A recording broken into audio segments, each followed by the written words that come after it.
Assalamualaikum warahmatullahi wabarakatuh. Perkenalkan, nama saya Lailatul Fadila dengan NIM 2230109017. Di sini saya ingin menyelesaikan tugas, yaitu dengan memahami kurikulum Merdeka di RA.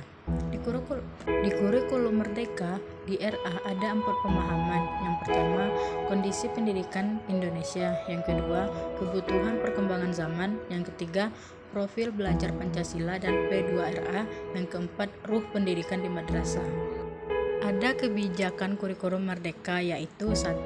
Garis besar kebijakan, 2. Pembelajaran dan asesmen, 3. Proyek dan penguatan P5 dan P2RA, 4. Kurikulum operasional madrasah. Garis besar kebijakan kurikulum Merdeka ada 3. Yang pertama, pengembangan skill dan karakter. Yang kedua, fokus pada materi esensial. Yang ketiga, pembelajaran yang fleksibel. Adapun kebijakan Kurmer di RA yaitu 1. RA merupakan peletakan fase fondasi kesiapan sekolah. 2. Kegiatan bermain sebagai proses yang utama. 3. Menerapkan pembelajaran yang membangun 6 kemampuan anak plus pendidikan berbasis Islam. 4. Menerapkan masa perkenalan bagi mahasiswa baru. Yang dimaksud dengan penerapan tersebut yaitu 1. Mengenali nilai agama dan budi pekerti. 2. Keterampilan sosial dan bahasa. 3. Kematangan emosi. 4. Kematangan kognitif untuk melakukan kegiatan belajar. 5. Pengembangan keterampilan motorik dan perawatan diri. 6. Pemaknaan terhadap belajar yang positif. Struktur kurikulum di RA ada 2. 1. Intrakurikuler, yaitu pembelajaran ini ialah bermain yang memberikan pengalaman yang menyenangkan dan bermakna bagi anak. Yang kedua, kokurikuler, yaitu penguatan profil belajar Pancasila di PAUD dilakukan dalam konteks perayaan tradisional, hari besar nasional dan internasional. Ada 2 jenis asesmen, yaitu 1.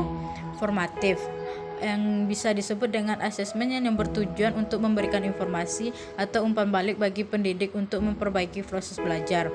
Asesmen formatif ada 2, yaitu 1. Asesmen awal dan 2. Asesmen akhir. 2. Sumatif. Asesmen sumatif digunakan untuk menyusun laporan hasil belajar. Asesmen yang dilakukan untuk memastikan ketercapaian tujuan pembelajaran yang telah dirancang. Ada beberapa hal penting proyek penguatan PPP dan P2RA.